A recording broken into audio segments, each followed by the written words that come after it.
Hey everybody, it's Dow Jones Dave, and this is my weekly Dow Jones Industrials Composite report, including earnings, dividends, and valuations, week by week as the companies report. So anyway, what do we got going here?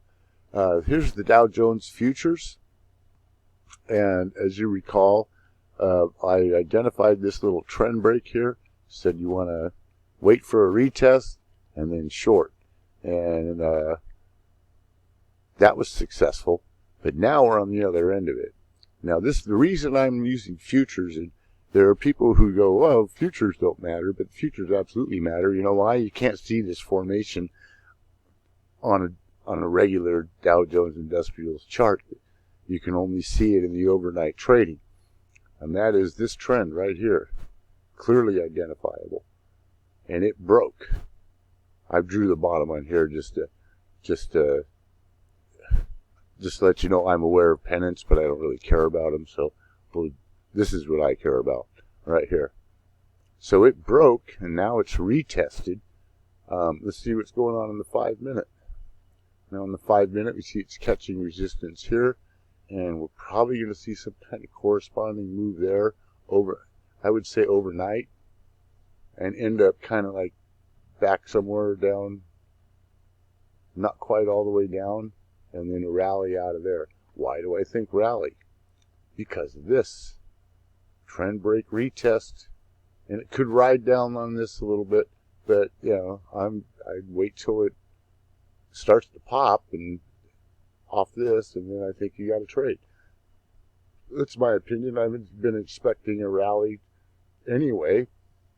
If you are one of my few stock market viewers, then you'll know that I've been expecting a rally. And I gave up the ghost and bought a October S&P put short position right about here. And I think that taking that long-term position was a mistake now, because I think that rally I've been expecting is going to come. And I think the fact that I finally rolled over and said, screw it, I'm just going to take out a put, is a good indicator, because that was done in the midst of trading when I just made a pretty good profit off the gap yesterday. I think it was just Friday for the gap trade, yes. So I was all in the market and all, you know, and didn't probably do proper technical analysis, even though I've seen this forming for a few days now. I'm going, oh, look at that, you know, and that's really apparent right here. This is why I like this little chart right here. See that? That's been forming, because it's always there. I do like investing.com. I traded at TD Ameritrade, by the way, and I just closed my trade. So looks like I'm bullish at this point. You see this? Remember when we saw that in the 5-minute? Wow, that's likely to correct, and maybe even overcorrect, and ride this line down a little bit. It could do that. You know, the way it's been simply could. I know it's going to probably rally here, some kind of rally, and then fail overnight, and by the morning will probably be low somewhere around here. As long as it's over this trend line, I'm going to watch for a rally. So anyway, that's the short term. On 4 minutes. I only have 15 minutes on my free recorder. So let's go to the other aspect here. Here's the longer term. You see right here what I call a bull in its horns. You could call it a ghost with its arms up. I like bull in its horns, because there it is. There's your bull market. Oh, wait, the third, it's the horn. So this trend line is an elevated trend line for one thing. It doesn't touch a base till way back, if it even does. So it's an elevated trend line, and you see the bull in its horns commonly on an elevated trend line. And when a bull in its horns breaks, it's really pretty nasty, and it looks pretty inevitable. The only other possibility is that the market's going to rally up to new highs and create a new trend that's even steeper, which I highly doubt given the fact that my barometer's at 111, and that's a fundamental barometer, the technical analysis of fundamentals. And the fact that this week we had one company reporting, Disney, and they failed, and 12-month earnings from last week dropped to 1402.22 from 1410.95 with 16.5% drop over the week versus year-ago earnings. This is weekly real-time, by the way, and that's a faster rate of change than last week. Could be isolated to Disney, but the fact that this has been going on for a while, I'm not going to say anything. I just let the numbers speak for themselves. So there were no dividend payouts. There was a dividend payout last week, and it was a much lower dividend. That was Intel. And that brings me to this, Dow Industrial Divisor. When that stock splits or they switch stocks out in the industrials composite, they use a mathematical formula to bring it back in line to the original price of the Dow, so that it doesn't drop 20-30% in one day for no real reason, right? That's what a divisor is supposed to be used for. However, to my dismay, some time ago, years in fact, I discovered that the Dow Industrials Composite changes the Dow Industrials Divisor to put the ex-dividend back in the stock, which is about as wrong could be. That means that Dow 35,281, I'll be polite and call it a big, huge mistake, all right? However, these people use a divisor. They know what they're doing. They know about ex-dividend. If they don't know about ex-dividend, how are they putting the dividend back in the stock with the divisor? So, kind of hard to call it a mistake. Now, let me give you an example of the effect of this.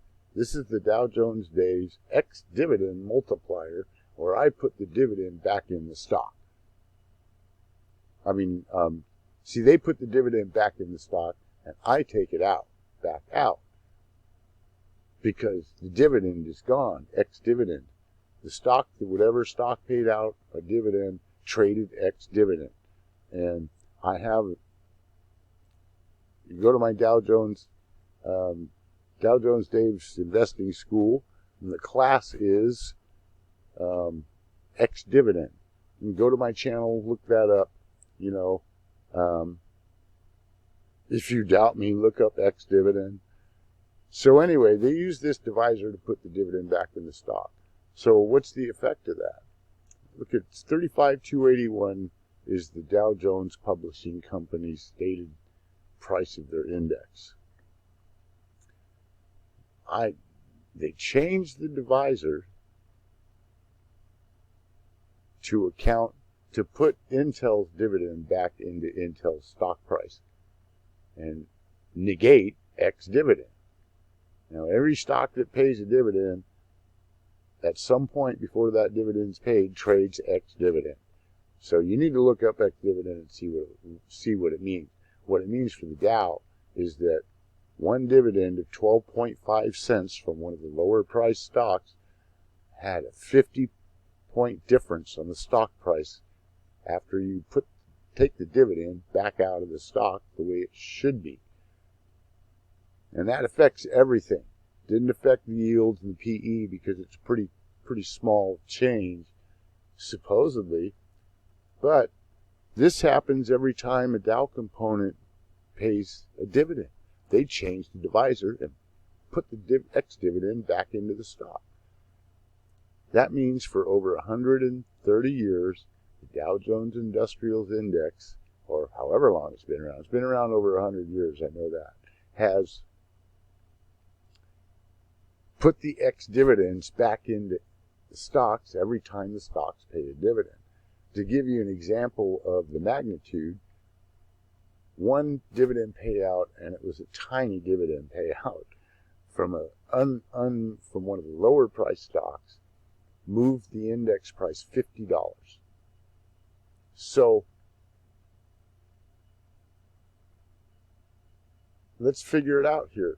Intel, well, there's 30 Dow stocks, and right now I think 27 of them pay a dividend. Let's call it 25 to make it easy to do the math. So each of those stocks pays out a quarterly dividend. So that's 25 to 100 dividend payouts that are put back into the stock price with this, by changing the divisor to put the ex-dividend back into the stock price, which is, it starts with an F and ends with a D.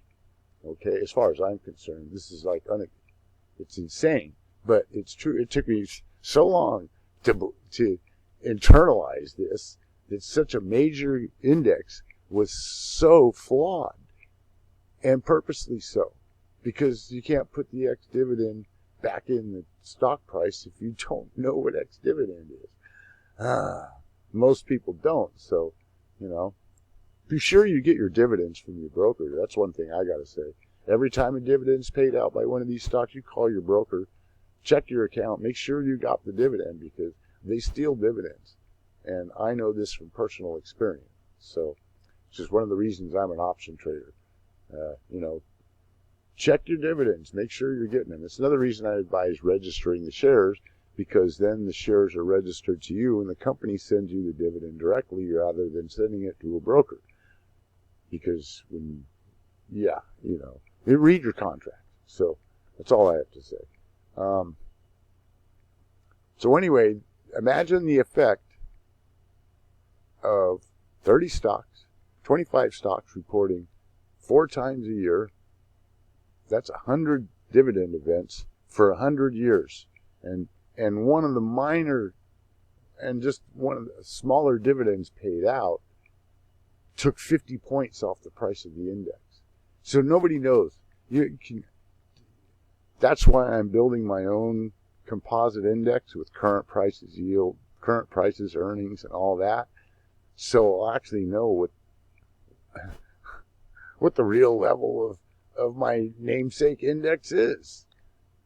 Because it's not 35,281, and the earnings aren't 712.58, or 1402.22, and the dividends aren't 712.58. I have no idea what they actually are. So my composite is going to correct for all of that. I'm going to use the real, actual prices, and never put a dividend back into the dividend. Never put a dividend back into the stock price. I can't believe it did that. Unbelievable. See, it's so crazy. Oh, so anyway, back to the technicals for it. The curl up here, that we like, because see, it matches that curl and that curl. Although it's not as steep, so it indicates it's not going to be as strong of a rally. But I do believe we're going to get a rally, and I could be proven wrong. I'm just some guy on the internet who likes stocks, calls himself Dow Jones Dave. Somebody else nicknamed me that. It was supposed to be a Raz, supposed to be a jab, but I liked it. I'm all, hey, yeah, I like that. I've also been called the stock doc, because I used to do penny stocks. And so anyway, that's all I've got to say here. You see it, all the red, barometer at 111, but it looks like we're going to rally, get it up even higher, and then come down and break this trend over the next couple months after that. So this is like something you'd have to watch real time. I think it might last a week or two, just bouncing around, going up, maybe not too quick, or it could run up and make a new high, and then, but the odds that it's going to make a new steeper trend are pretty unlikely, considering the steepness of the existing trend.